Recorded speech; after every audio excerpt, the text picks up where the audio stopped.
जय श्री माधव भक्त भक्ति भगवंत गुरु चतुर नाम किनके पद वंदन किए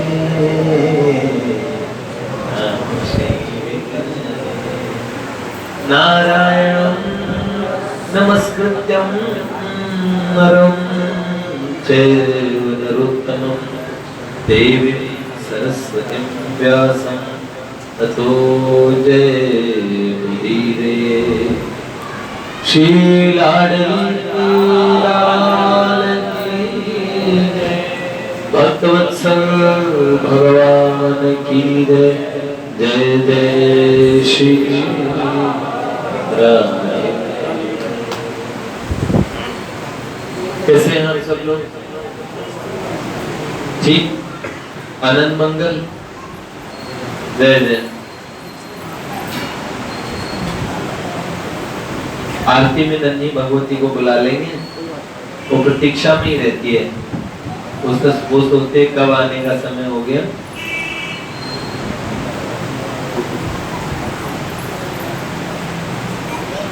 श्री नीलकंठ प्रभु बहुत आजकल गांव रहने लगे हैं, लेकिन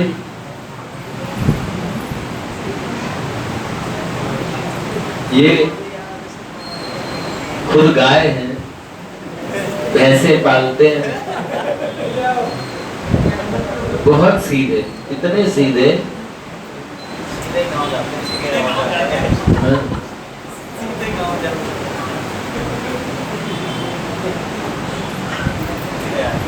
क्या तेरे फूलों से भी प्यार, तेरे हाथों से भी प्यार, तू जो देना चाहे आगे क्या जो जो भी लेना चाहे अभी तक मैं इतने सही नहीं कर पाया।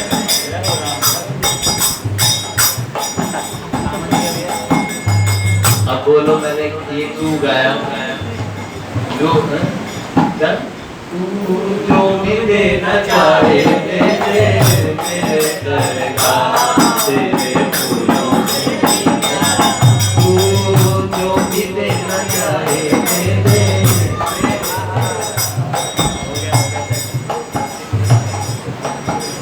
ये मैंने क्यों कहा?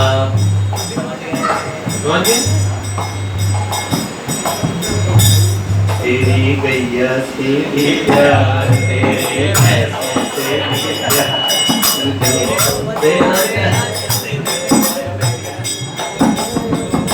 देखो गाय भैंस में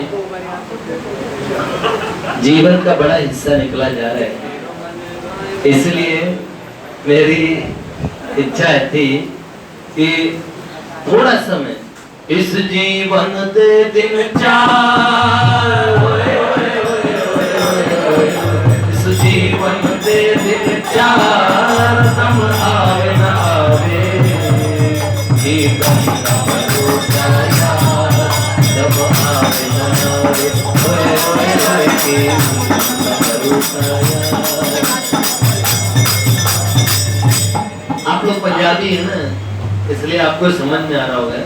मिट्टी दे खिलौने आवे, मिट्टी हो जाएगा, मिट्टी दे खिलौने आवे, मिट्टी हो जाएगा। पापा दे समुंदर मोती की में पावेगा, पापा दे समुंदर मोती की में पावेगा, मोती की में पावेगा। जो भक्त है सोच विचार, हम आवे न आवे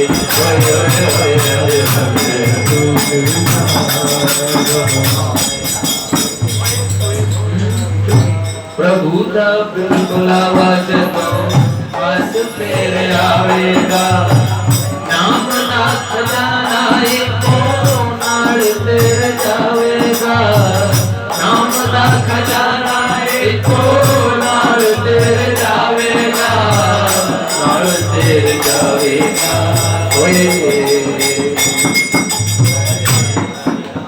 बजले हरि नाम आधार।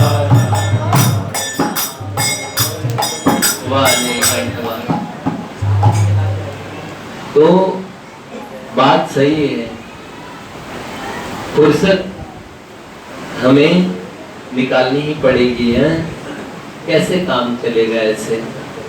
अच्छा एक बात बताओ, एक तपस्वी जी थे और इतनी तपस्या की। तपस्या का मीनिंग जानते हैं ना आप लोग? तप, what does it mean?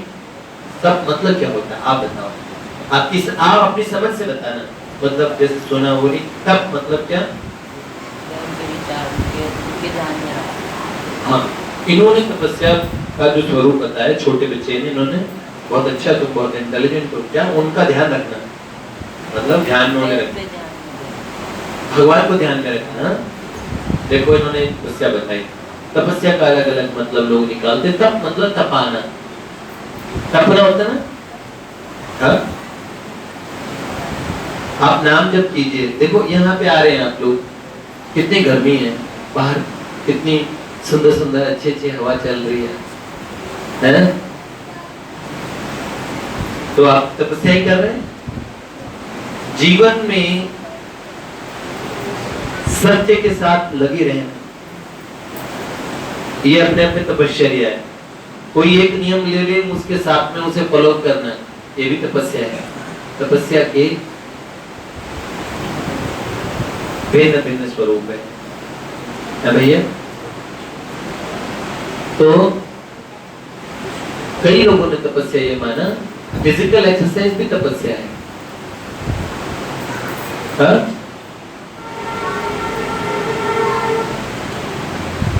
I think तपस्या इज द काइंड ऑफ लगन। जब किसी से, हमारी तपस्या बहुत अलग है? नैन नमो कानन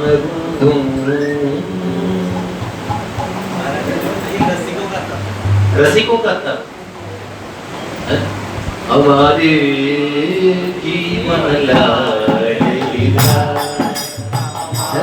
हमारे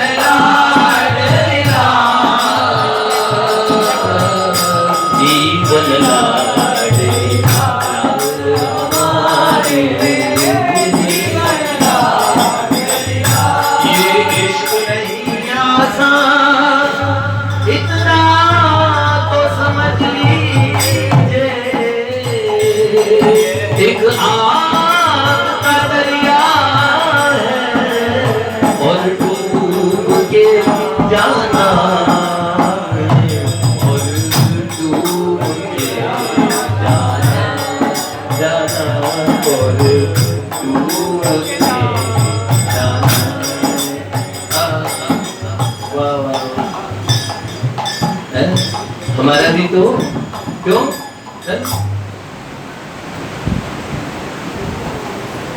प्रेम पंथ अति अगम है, जैसे पेड़ खजूर, चढ़ जाए तो फल चखे, गिरे तो जग ना चूर, गिरे तो जग ना चूर, हमारे जीवन लाल।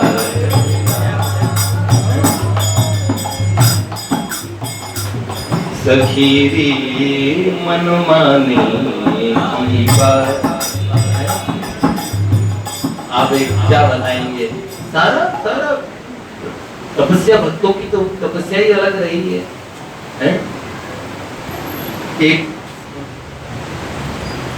एक रसिक शमीरा जी जैसी है, क्या कहती? धोख पहराओ पाँव, बड़ी बड़ी संगलों से बांधते से पुराने टाइम में, और ऐसे हाथ है ना, वो एक वुड का बना हुआ कोई एक स्ट्रक्चर होता था, उसमें सर डला होता था, अंदर से हाथ उसमें है। तो पहनाओ पाँव, बेड़ी में भराओ गाए, बंधन बंधाओ, खिंचाओ कांची खाल सो, खाल खींच दो हमारी, तो पहना दो, पैर में बेड़ी डाल दो, फिर क्या विषले पिलाओ तापे, मुष्ट भी चलाओ, विष पिलाओ, विषले पिलाओ तापे, मुष्ट भी चलाओ, मांझ धार में डुबाओ, बांध का पत्थर कपाल सो, धार में डुबाओ, बांध पत्थर कपाल सो, धार में डुबाओ, मुग्धरों से मारो, विष पिलाओ, फिर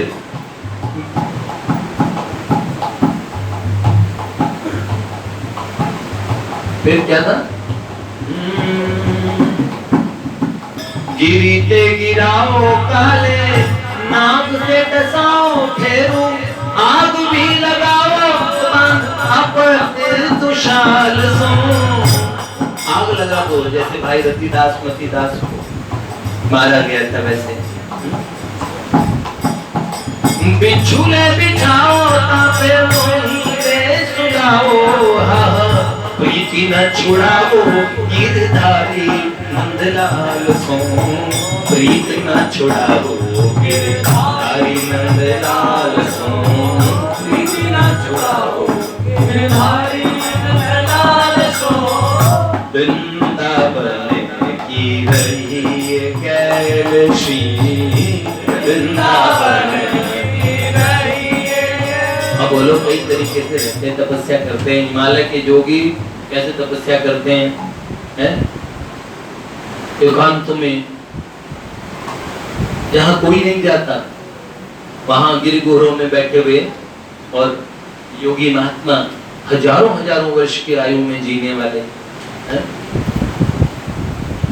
डेविड देव नील एक फ्रांस के राइटर रही, जिसने with the mystics and magician in Tibet नाम की किताब लिखी। उन्होंने कहा, मैंने आकाश में उड़ने वाले लामाओं को देखा, तिब्बतन बुद्धिस्ट बौद्ध धर्म, तो उनके अंदर कई ऐसी प्रक्रिया होती है जिसके अंदर में वो मेडिटेशन में, समाधि में, ट्रांस में चले जाते हैं और सैकड़ों वर्षों तक ट्रांस से बाहर नहीं निकलते। अंग्रेजों के टाइम में एक नहर की खुदाई चल रही थी और उस ईस्ट इंडिया कंपनी ने बहुत सारे एरिया कब्जा लिया था। शुजाउद्दौला, सिराजुद्दौला के टाइम में, उस समय बंगाल स्टेट में मुस्लिम शासन था। बाद में लॉर्ड क्लाइव ने बेईमानी करके और मीर जाफर, फिर उन्होंने धोखा दिया और इस तरीके से, तो उस समय पूरा ब्रिटिश एम्पायर पूरे भारत में नहीं आया था, पर it was under east India company. तो उन्होंने एक नहर की खुदाई कराई। उस खुदाई के अंदर में उन्होंने अचानक देखा कि जब कुदाल लग रही थी तो कोई जटा के उसमें बीच में अटक गई। उन्होंने कहा यहाँ पे कोई डेड बॉडी है, मृत शरीर। तो उन्होंने ध्यान से खोदो, ध्यान से खोदा तो बैठे हुए 5.5 या 6 फीट, बैठे हुए 5.5-6 फीट थे, मतलब खड़े होंगे तो, अब हम आलती पालती मारें तो छोटे होते हैं, कितने होंगे, और जब आप खड़े हो जाएंगे तो छोटू कितना लंबा है, और ऐसे छोटू लंबू है और ऐसे छोटू है। बैठने से वो बैठे हुए 5-6 फीट के होंगे तो खड़े होंगे तो बड़ा एक जटाधारी महात्मा। इसका मतलब he was from ancient days, पुराने समय के महात्मा थे। लोगों ने कहा एक मृत शरीर पाया, बड़े अधिकारियों को बुलाया गया, देखा इनका पुराना, इनको टेस्ट के लिए आर्कियोलॉजी को देंगे, पुरातत्व विभाग को, वो इनसे कार्बन टेस्टिंग से, लेकिन उनका शरीर की मांसपेशियां वगैरह सब चिपक गई थी, सब चीजें। तो एक सज्जन थे, जब उन्होंने उनका हाथ छुआ पकड़ा तो उसे लगा कि पल्स चल रही है बहुत ही मेरी में। उन्होंने कहा ये मुझे ही लग रही है कि आपको लग रही है। फिर उसके बाद में लोगों को बड़ा चंबा हुआ, ये तो जीवित है। बड़े बूढ़ों ने कहा ऐसे टाइम में महात्मा लोग समाधि लगाते थे, उसमें हार्ट बीट्स बहुत धीमी हो जाती है, तो उस समाधि के अवस्था में शरीर को बचा लेते, जमीन को में गहरे दब जाते हैं, तब भी बिना सांस लिए, एक ऐसी स्थिति। तो उन्होंने कहा इनका उनके शरीर के ऊपर मक्खन जो गौ माता का घिसा गया, शरीर को स्नान कराया गया, साफ सुथरा किया गया, शरीर को टेम्परेचर देने के लिए। और जब बहुत प्रकार की चेष्टाएं हुई तो अचानक उन्होंने ओम के उच्चारण के साथ आंख खोल दी। तो लोगों ने कहा बड़ा चमत्कार हो गया, सब लोग जय जयकार करने लगे भगवान की। और गंगा जी के लिए नहर निकाली जा रही थी, तो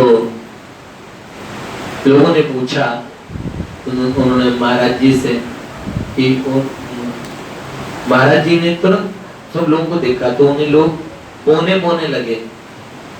तो उन महाराज जी ने ऐसे पूछा क्या श्री कृष्ण का अवतार हो गया? क्या धरती पे श्री कृष्ण का अवतार हो गया? तो लोगों ने कहा महाराज श्री कृष्ण तो 5000 वर्ष पहले हुए थे, उसके बाद भगवान बुद्ध का अवतार भी हो गया है और मुगल काल भी निकल गया है, अब अंग्रेज हमारे देश में आ गए हैं। तो उन्होंने कहा अच्छा, तो कलयुग का प्रवेश हो गया। उन्होंने बोला महाराज कलयुग को 5000 वर्ष बीतने वाले हैं। जैसे ही उन्होंने सुना अच्छा, बहुत तेजी से उठे और जैसे ही उठे सारी भीड़ के देखते देखते उन्होंने गंगा जी की गहरी धारा में छलांग लगा दी। उसके बाद में वो मिले ही नहीं। कितने वर्षों की समाधि महात्मा लोग करते हैं सब चीज। तो बेटा ऐसे एक तपस्वी जी थे, बहुत तपश्चर्या उन्होंने की, बहुत तप किया, इतना कि जिस जगह वो साष्टांग दंडवत वगैरह करते थे वहां पत्थर में निशान पड़ गया। सर्दी, गर्मी, बरसात, आंधी, तूफान सब में उनके कठोर तप को देखकर देखा, भगवान तपस्वी जी के तप को देख के भगवान का हृदय पिघल गया। भगवान प्रकट हो गए, भगवान के दर्शन हुए। तपस्वी जी ने साष्टांग इत्यादि शिष्टाचार करके और भगवान को प्रणाम किया। भगवान ने कहा वर बोलिए महाराज जी, वर ब्रूया, वर बोलिए। तो आओ छोटे हनुमान जी। तो उन्होंने कहा वर बोलिए। और वर क्या बोला उन्होंने? तपस्वी जी यूं बोले भगवान से स्टाइल में, कहने लगे जो उचित समझते हो मेरी तपस्या को देख के दे दीजिए। तपस्या तो देखी है आपने मेरी। ओहो पुर उपजेऊ गर्भ तरु भारी। भगवान निज जनों के हृदय में अगर गर्व आ जाए तो श्री रघुनंदन गर्भ प्रहारी, राजीव लोचन गर्भ प्रहारी। भगवान रावण पे भी प्रहार नहीं करते, कुंभकर्ण पे भी नहीं करते, मेघनाथ पे भी नहीं करते, भगवान तो गर्भ पे प्रहार करते हैं। करुणा निधि मन दीख विचारी, पुर उपजेऊ गर्भ तरु भारी। अहंकार का वृक्ष लग गया। भगवान ने कहा इसको खाड़ के फेंक देता हूँ। ठाकुर जी ने क्या कहा? अच्छा ठीक है, अपनी तपस्या के हिसाब से आप सोच के रख लो कितना फल। तो उन्होंने कहा आप सोचिए, मेरे तपस्या का हिसाब लगाइए और आप कैलकुलेशन कीजिए फल कितना बनता है। भगवान ने कहा okay I will come tomorrow, कल आऊंगा तुम्हारे पास। ठीक है, भगवान गए और भगवान ने जाते ही क्या किया, ऐसी भयानक भीषण सूर्य की गर्मी हुई, जो ब्रह्मचारी जी प्यासे रहने की आदत थी, उनकी बॉडी में भी डिहाइड्रेशन कर दिया। सब तालाब वाला तो सब सूख ही गए, शरीर का पानी भी सूख गया, और ऐसी प्यास प्रकट कर दी कि बिलबिलाहट, अरे मैं मरूं, हाय मैं मरूं, अगर मुझे जल मिल जाए, जल मिल जाए। दौड़ भाग मचाने लगे, और जब लगा प्राण जाने लगे तो एक पनिहारी जल का घड़ा लेके जा रही थी। तो जल देख के उन्हें लगा है ये बहुत प्यासे होते, तो एक गिलास पानी में कैसी अचानक ठंडक गिरती है कलेजे में। प्यासे से पूछो पानी की कीमत, ऐसे रखा पानी पे कोई उपेक्षा, लेकिन जब बहुत प्यास लगे तो आप हर जगह आपकी नजर किधर होगी, फिर आप क्या बोले, भाई साहब कहीं पानी मिलेगा, पानी मिल सकता है, फिर आपकी नजर पानी। जैसे आपकी गाड़ी का पेट्रोल खत्म होने वाला हो, उस समय आप पेट्रोल पंप ढूंढते हो, सांस खत्म होने वाली होती है तो वेंटिलेटर का 1 लाख रुपया पर डे दिया जाता है, और वो धचक धचक कराते रहते हैं, और तब भी लूटते रहते हैं, कुछ नहीं मिलता है, वो मुर्दे को डाले रखते हैं उसपे। जो जो चीज नहीं मिलती ना, वो फिर उसकी कीमत पता लगती है। तो भैया जीवन भी ऐसी चीज है। उन्होंने सोचा है क्या करूं, जल जब देखा तो उन्होंने कहा, पनिहारी मुझे जल पिला दो। बोले बाबा जी कुछ है? बोले मैं लंगोटी वाला बाबा, मेरे पास कोई पॉकेट पे नहीं, कहाँ से कोई इसका भुगतान करूंगा? तो बोले बाबा जी कुछ धर्म कर्म है तो वही दे दो। तो उन्होंने बोला क्या क्या धर्म कर्म का क्या लेना चाहते हो? तो उन्होंने कहा जो भी आज तक किया है उसका 50% दे दो। बाबा जी ने कहा इस समय क्या फल है क्या नहीं है फल, ये जाने दो, अब तो मुझे पानी चाहिए। तो उन्होंने कहा ओके 50% दिया। बोले बाबा जी संकल्प लेके कर दो, मेरे जीवन भर की तपश्चर्या का 50% देता हूं, संकल्प कर दिया। ओ भाई साहब एक घड़ा बाबा जी का टक गया। अच्छा बड़ी शांति मिली। अगले दिन भगवान के आने की प्रतीक्षा कर रहे थे, तपस्या का हिसाब। तो क्या हुआ कि आपने तपस्या के हिसाब से दे दो। तो अगले दिन भगवान शंख चक्र गदा पद्म की बजाय हाथ में भगवान ने कमल का फूल गायब कर लिया, एक हाथ में घड़ा लेके आए भर के पानी का। तो कह प्रभु मेरा तपस्या का फल देने आए हो हिसाब से। भगवान ने कहा ये लो मटका घड़ा पानी का। तो उन्होंने कहा ये क्या कर रहे हो, मेरी तपस्या का फल और एक घड़ा पानी? उन्होंने बोला हाँ आधा 50% एक घड़े के बदले दे के आए हो ना, तो आधा एक घड़ा और ले लो, 2 घड़ों में तुम्हारी पूरी तपस्या नप गई। बाबा जी ये तुम देखने लगे भगवान को हक्के बक्के। भगवान ने कहा एक बात बताओ भाई दबे, मैंने तो तुम्हारी तपस्या का फल दे दिया, अब मेरा बिल भरो। अनंत जीवनों से तुम मेरे सूरज, मेरे उसके प्रकाश में, मेरे चंदा के प्रकाश में, मेरी दी हुई ऑक्सीजन मैंने दी, फल फूल मैंने दिए, अनाज मेरी धरती पे होता है, मेरी धरती पे रहते हो क्या भरो, सांस दे तो उसका मीटर लगा दो उतने सालों तक का सब दो, सारा हिसाब निकालो। इतना और तपस्वी जी की खेगी से टिप गुम हो गई। भगवान ने कहा अगर नहीं भरोगे नरक में डाल दूंगा तपस्वी जी ने कहा ओ जान बच्ची से लाखों पाए लौट के बुद्धू घर गए, प्रभु मेरे से बड़ी गलती हो गई है। तो ये बात है तपश्चर्या, हम जो करते हैं नित्य वो भी तपश्चर्या ही है। जीवन बहुत ये चलता ही रहेगा भैया। अपने जीवन के सारे कामों की हमें जरूरत पड़ेगी, घर के सब कार्यों की जरूरत पड़ेगी।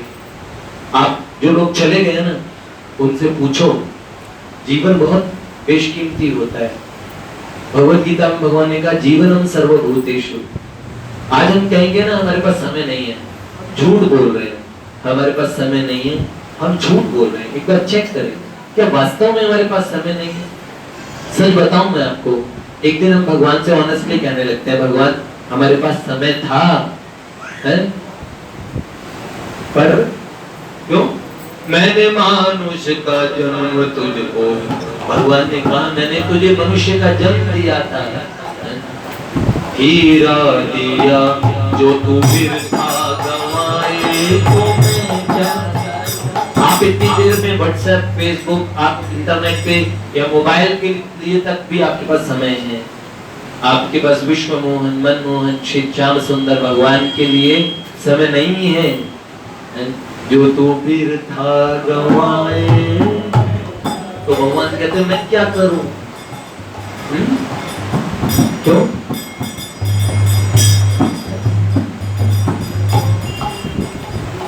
देख रहे मुंह दिया मुंह में खाने को, अन्न जल दिया मेरे मिष्ठान भी, क्या क्या पैदा किया। दिया मुंह में खाने को, अन्न जल दिया मेरे मिष्ठान भी, क्या क्या पैदा किया। मेवा मिष्ठान भी क्या क्या पैदा किया। जानवर बन गए स्वाद के वास्ते, जानवर बन गए स्वाद के वास्ते। तू अगर मुर्गी खाए तो मैं क्या करूं, तू अगर मुर्गी खाए तो मैं क्या करूं। भगवान ने हमें मनुष्य बनाया था और हम सब क्या बन गए? जानवर बन गए। बड़ी दुख की बात है, समझ ले भैया, बड़ी मुश्किल से ये जीवन मिला है। हर जीव को ये समझना चाहिए। और बड़ा भाग्योदयेन बहुजन्म समर्जितेन सत्संगमं च लभते पुरुषो यदा वे। देवर्षि नारद जी महाराज के वचन है, जब बहुत जन्मों का भाग्योदय होता है तब सत्संग मिलता है। नहीं, सत्संग ऐसे आराम से मिलता नहीं है, किसी को नहीं मिलता है। और रोज सत्संग ये कहीं नहीं होता है। अगर आप देखोगे वृंदावन के कुछ स्थानों में, वृंदावन में भी कुछ स्थानों पे नित्य सत्संग होता है। जो धाम है वहां पे भी नित्य सत्संग अवेलेबल नहीं हो पा रहा। जहां जहां हो रहा है वो भी भगवान की कृपा से हो रहा है। ये तो धाम नहीं है, पर दिल्ली भी धाम बन गई सत्संग के प्रभाव से। बहुत कृपा है भैया। और सत्संग भी कौन सा सत्संग?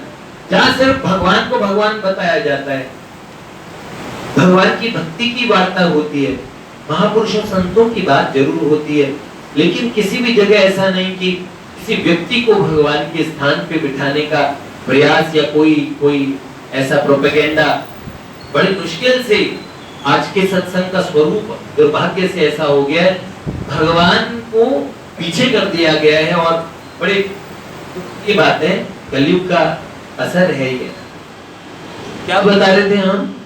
चंद्रहास जी के विषय, वो जनरेटर चला रहे थे, तो चंद्रहास जी के विषय में बता। भूगोल प्रभु गए हैं ना ऊपर, हाँ, तो चंद्रहास जी का मैंने बताया आपको, उनको उस बालक को मारने के लिए वधिक गए। जब कृष्ण बुद्धि ने कहा ये मेरी बेटी से इसका ब्याह होगा, मैं भविष्य बदल देता हूं। बेटा भविष्य कोई बदल नहीं सकता है। तुलसी जैसी भवितव्यता तैसी बनी सहाय, आप न जाए ताई में तो ताई कहां ले आए। कभी कभार हम कहते हैं भाई साहब वहां तो जाने का कोई प्रोग्राम नहीं था, बता दिया जाने की क्या हुआ, और वो जिद करके लेके बेचारा मना कर रहा था, और वहीं जाके ऊपर से गमला गिरा, फूट गया उनका। हाँ बताओ, सिर्फ पधरा दिया गया, मर गए। मरने के लिए गए थे वहां पे।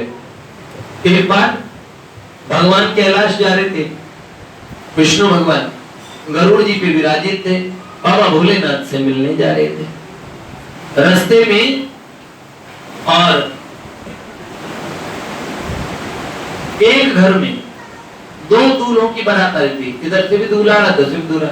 तो भगवान से गरुड़ जी पूछने लगे, प्रभु ये नीचे कोई राजा के यहाँ शादी वादी चल रही है, दो दूल्हे आ रहे हैं, तो दो बेटियों का हो रहा होगा। भगवान ने कहा नहीं गरुड़ जी, असल में ब्याह तो एक ही बेटी का है, पर दूल्हे दो आ रहे हैं। बोले उन्होंने ऐसा क्यों? उन्होंने बोला बाप चाहता है कि उस खानदान में हम शादी करेंगे। तो बाप ने इनविटेशन दे दिया, माँ कमराचनी, माँ बाप की सुनती नहीं है, तो वो उसने दूसरे बारात बुला लिए। अब इन्होंने कहा प्रभु क्या होगा, ब्याह किससे होगा, तो यहाँ तो खूब लठ बजने वाले हैं। तो भगवान ने कहा देखो जो भी हो, ब्याह जो होगा ना, जो माँ ने चुना है उस लड़के से होगा, माँ ने चुना उस लड़के से होगा। ओके, अब गरुड़ जी के मन में खुरापात उठ गई। उन्होंने भगवान को एक बार कैलाश में छोड़ा, भगवान शंकर से मीटिंग हो, इतनी देर में गरुड़ जी ने सोचा मेरे को कुछ चेक करना चाहिए, ये जो फिक्स हो चुका है क्या उसमें भी हेरफेर किया जा सकता है क्या?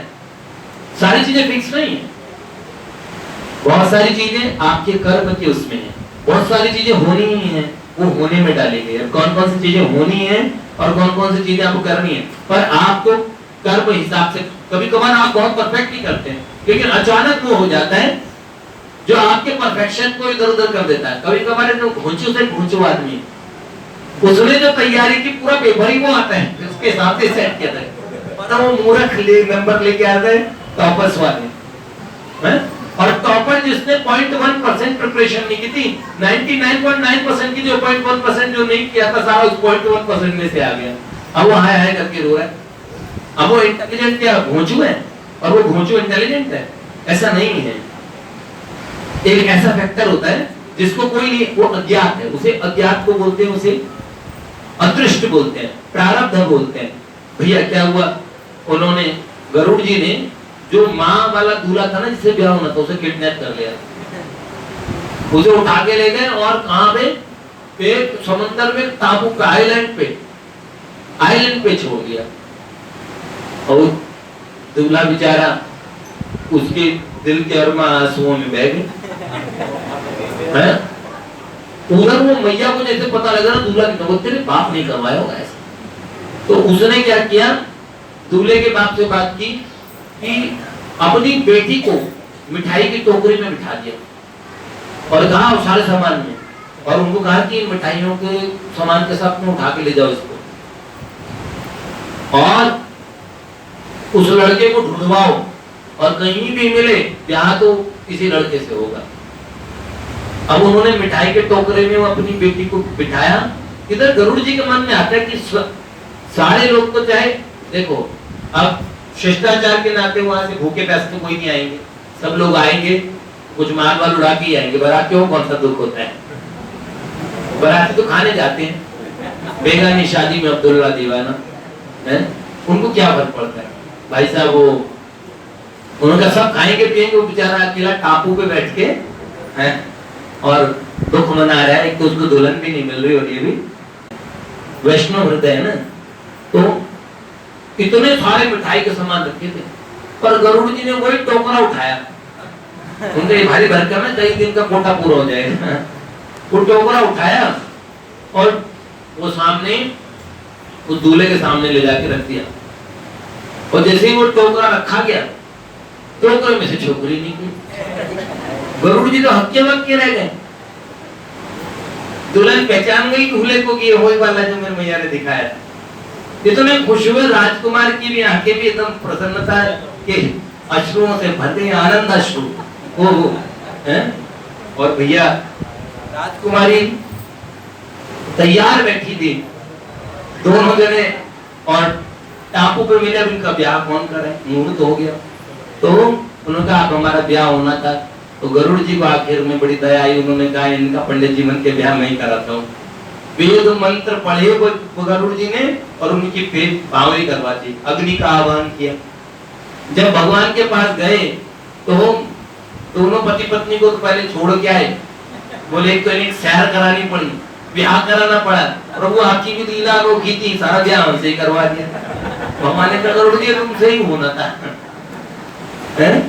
इनके पंडित जी आप ही बनने थे। तो भवितव्यता होती है। चंद्रहास जी को बधिक मारने के लिए ले गए, उंगली काट के छोड़ दिया। जंगल में वो बच्चा अकेले रो रहा है, भगवान का नाम ले रहा है, उसे हिरने चाट रही है, उसको सारे जानवर उसे घेर के खड़े हैं। इतना प्यारा बच्चा, उस पे सबको दया आ रही है, पंछियों ने उसे पंखों से छाया कर रखी है। राजा कुलिंद निकल रहे हैं, उनके कोई संतान नहीं है। पुत्रेष्टि यज्ञ किया, ऋषियों ने बोला अब ये यज्ञ होने के बाद में तुम्हारे संतान अपनी तो नहीं है, लेकिन तुम्हारी संतान जरूर होगी, अब तुम्हारे पुत्र जरूर होगा। उन्होंने बोला मेरी संतान नहीं है नसीब में, तो मेरी संतान कैसे होगी? अपना पुत्र नहीं है तो कोई पुत्र की भांति रहेगा। राजा कुलिंद ने उस वैष्णव बालक को जंगल में देखा, उससे पूछा, तो उसने बोला माता पिता कृष्णस्तेना परिपालिता, मेरे माता पिता सब कुछ श्री कृष्ण है, उनके द्वारा परिपालित मैं हूँ। जैसे उस बालक ने कहा, इतनी प्यारी बात बोल रहे। अब कोई छोटा सा बच्चा ये बोले मेरे माता पिता तो भगवान है, ऐसी बात सोच के आपको बड़ा अच्छा लगेगा, अरे बाबा, है ना? तो यही बात सुनी राजा कुलिंद ने, उन्होंने कहा बेटा मेरे साथ चलो, मेरे घर रहोगे। अब राजा कुलिंद उस बालक को लेके आए, ऐसा उत्सव कराया और घोषित कर दिया कि ये बालक हमारा दत्तक पुत्र है। राजा कुलिंद का जो राज्य था छोटा था, और कुंतलपुर के जो धृष्टबुद्धि जिसने चंद्रहास को मारने का कॉन्ट्रैक्ट दिया था, उनके अंडर में ही था। अब चंद्रहास धीरे धीरे बड़ा होने लगा, है? उन्होंने उनको पढ़ने के लिए भेजा गया, पर उनका पढ़ने में इंटरेस्ट नहीं था, है? जैसे वो एक महात्मा थे शायद जी महाराज, उनको जब पढ़ने के लिए उर्दू पढ़ने के लिए भेजा गया, उस समय ऐसे बोलते थे हाथ कंगन को आरसी क्या, पढ़े लिखे को आरसी क्या। उस समय फारसी पढ़े लिखे लोगों की भाषा में जाती थी, संस्कृत अब अंग्रेजियों को बोलते हैं। हमारे भविष्य पुराण में बोला गया है कि 5000 वर्ष बाद में पूरे विश्व में गोरंड नाम की भाषा प्रचलित हो जाएगी। गोरंड कौन सी भाषा है? जिसको आप विलायती अंग्रेजी कहते हो। कौन सी? ये जो अंग्रेजों की भाषा है, ये कौन सी भाषा है? गोरंड, ठीक है। तो ये आप आज के टाइम में गोरंड भाषा चल रही है, और मलिच्छों की भाषा तो थी है। और फारसी जब सिखा रहे थे उनको, तो चरणदास जी ने कहा आल जाल तू काह पढ़ावे, कृष्ण नाम लिख क्यों न बतावे। कि आल जाल मुझे क्या पढ़ा रहे हो, मुझे तो कृष्ण नाम लिख के सुनाओ, कैसे भगवान का नाम लिखा जाता है। चंद्रहास जी ने भी मना कर दिया, हमें ये पढ़ना नहीं।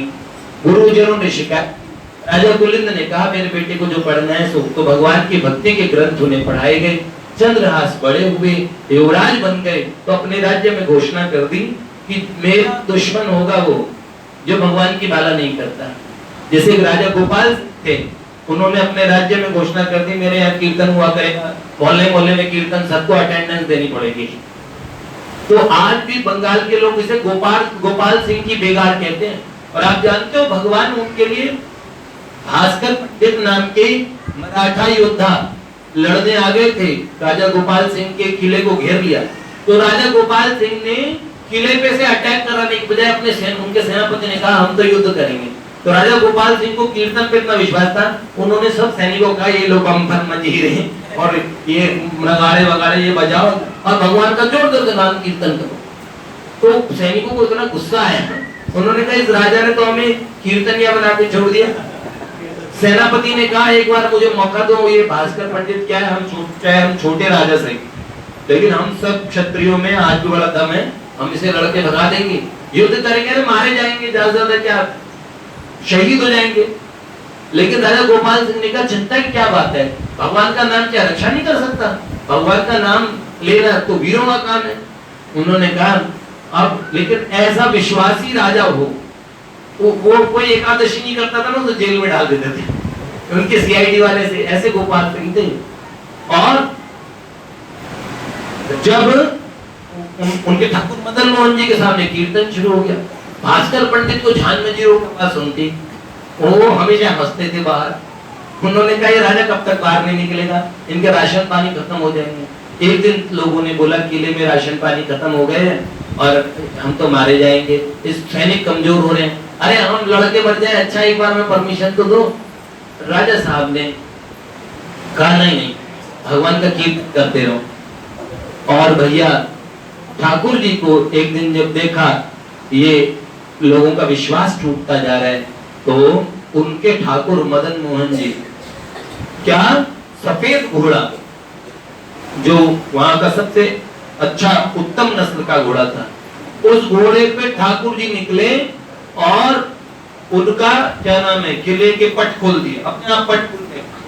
और ठाकुर जी निकले, कौन सी 2 तोपें थी, दल और मादल नाम की तोपें, जिनमें से एक तोप तो अभी भी उस जो किले का नाला है जिस चारों तरफ था, उसमें एक तोप आज भी है, कलकत्ता के अंदर मदन मोहन मंदिर में रखी हुई है। उस तोप की कोई धातु भी नहीं जानता, लेकिन तोप चलाने में क्या जरूरत पड़ती है, पुराने टाइम की तोपें होती थी, आगे से लड्डू सा बना के वो आगे से डालते थे, क्या बारूद का लड्डू, बारूद का गोला, और पीछे से पलीता लगा देते थे, वो जानते हो ना क्या, मशाल वाला वो। और भैया ऐसी स्थिति हुई कि जय जय श्री राधे।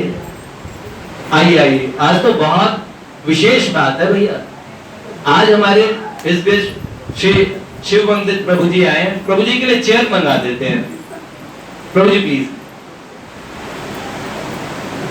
माता जी का भी बहुत बहुत स्वागत है, जय जय। आज सब परिवार श्री प्रिया प्रियतम जी के दर्शन के लिए और वैष्णव भक्त वृंद पधारे हैं, सब एक बार स्वागत में गए।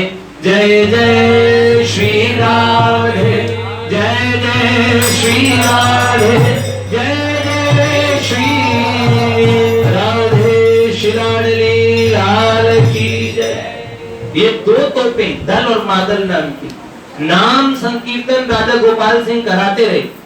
ये 300 वर्ष पुरानी घटना है। राजा गोपाल सिंह हुए थे बंगाल में। आज भी लोग कहते हैं गोपाल सिंह की बेगार, वो अपने लोगों से कीर्तन कराने का उन्होंने नियम रखा हुआ था। और एक भास्कर पंडित नाम के एक मराठा बहुत बड़े मतलब एक सामंत हुए थे, उन्होंने उनके राज्य को घेर लिया। तो राजा गोपाल सिंह ने युद्ध करने के बजाय किला बंद करके कीर्तन शुरू करवा दिया। अब उनके जो सेनापति वगैरह थे उनको बड़ी प्रॉब्लम हो गई, उन्होंने कहा युद्ध करने की हमें अनुमति दें तो अभी धूल चटा दें। लेकिन भास्कर पंडित बहुत बड़े योद्धा थे। अब राजा गोपाल सिंह ने कहा हम युद्ध में जीते ना जीते पर नाम संकीर्तन से भगवान का नाम सदा और विजित होता है। भगवान अजित हैं, भगवान कभी पराजित नहीं होने वाले हैं, और भगवान नाम भी विजयते श्री कृष्ण। हाँ, तो उन्होंने क्या किया, नाम संकीर्तन प्रारंभ करवाया और उसके बाद में कई दिन तक कीर्तन चलता रहा। भास्कर पंडित वगैरह को सूचना मिलती, वो लोग हंसते रहते। अंदर में किले में लोगों का विश्वास टूटने लगा। उन्होंने कहा ये राजा मरवा के ही छोड़ेगा।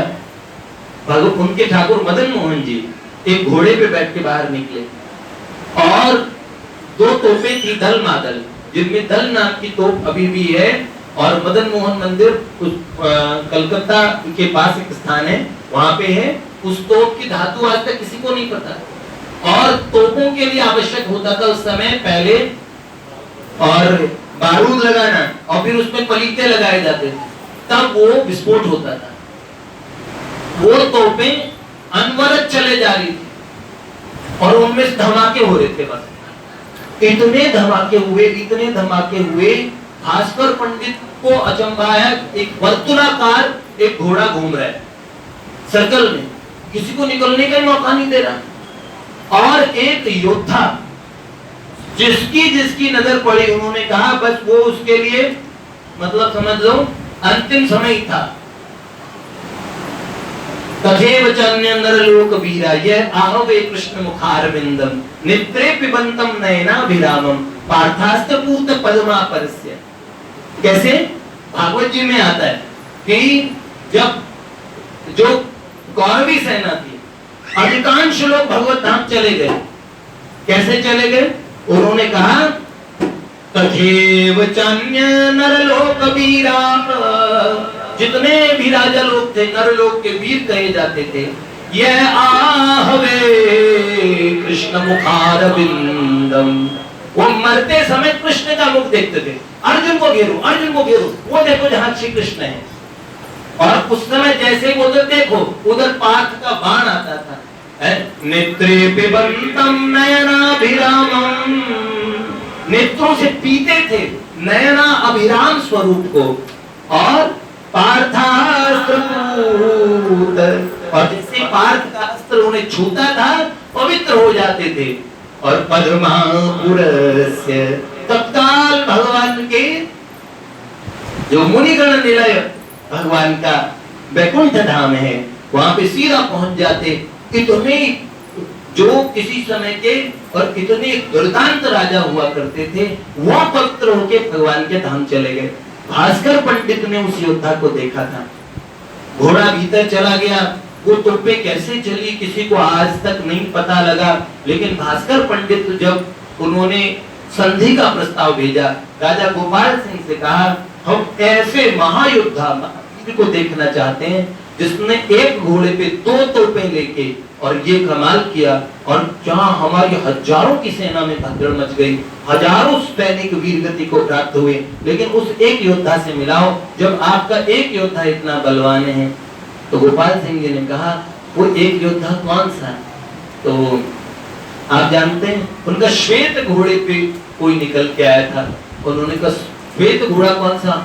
ओहो, वो सफेद घोड़ा जो उनके ठाकुर मदन मोहन जी के पास हमेशा बंधा रहता था उनके बगीचे में, वो श्वेत घोड़ा था। और बाद में राजा गोपाल सिंह जब भगवान के दर्शन करने जाते ना, तो ठाकुर जी पसीने से तरबतर थे। भगवान की जो शेरवानी भगवान ने पहनी हुई थी, वो पसीने से तरबतर थी। भगवान के बुखार थे और श्वेत बिंदु थे, बालों में धूल अटकी हुई थी। भगवान स्वयं युद्ध करने गए थे, जयपुर के लिए भगवान ने युद्ध किया। रघुनाथ दास गोस्वामी, जिनको रॉबर्ट साहब कहते थे उस समय, क्योंकि वो ज्यादा पढ़े लिखे नहीं थे, रॉबर्ट साहब नाम के अंग्रेज ऑफिसर थे, उनके अंडर में काम करते थे रघुनाथ दास गोस्वामी। कौन रघुनाथ दास गोस्वामी? अपने वाले गौड़िया वैष्णव रघुनाथ दास गोस्वामी नहीं, रामानंदी वैष्णव एक महात्मा हुआ करते थे, रघुनाथ दास जी उनका नाम था। और महात्मा थे, फौजी थे, और क्या अचानक से सीताराम जी का भजन करने लगे। तोप खाने की उनको जिम्मेदारी मिली थी, 300 तोपें थी, और रात्रि में दूसरी सेना ने लग दिया। उस दिन के इंचार्ज वो थे, किसको क्या पता था? और वो सेना क्या था? पठानों की सेना थी। पठानों की सेना ने सोचा अगर तोप खाना कब्जे में आ गया तो अंग्रेजों को, लेकिन उसकी सजा किसको मिलती? रघुनाथ दास जी को। रघुनाथ दास जी क्या कर रहे थे? भजन। जो तू मेरे नाम पे तो मैं तेरे काम पे, और जो तू अपने काम पे तो मैं अपने धाम पे।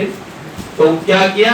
भगवान का नाम जप रहे थे, एकदम भाव समाधि में, प्रेमाश्रुओं से भरे हुए। और जैसे ही देखा पठान धीरे धीरे आ रहे हैं, अचानक रघुनाथ दास गोस्वामी जी की आंखें खुली, तोप का एक धमाका हुआ। उन्होंने देखा तोप का धमाका होते पहले जब उनकी आंख खुली तो उन्होंने किनको देखा? कंचन बरन विराज सुरेशा, कानन कुंडल कुंचित केसा।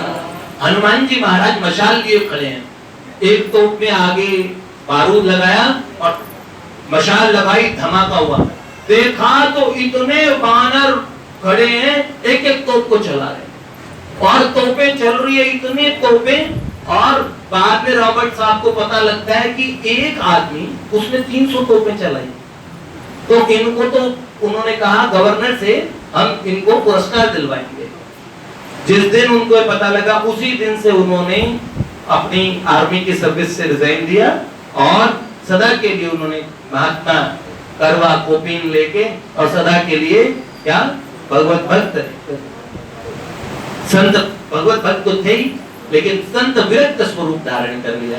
तो अगर जो भगवतीय कार्य में रत हैं, तो भगवान का जो ये नियम है ना, योगक्षेमम वहम्यहम्, योगक्षेमम ददाम्यहम् नहीं, वहम्यहम्, भगवान वहन करते हैं उसका भार। तो आगे हम कल सुनेंगे। श्री लाडली लाल की जय। भक्तवत्सल भगवान।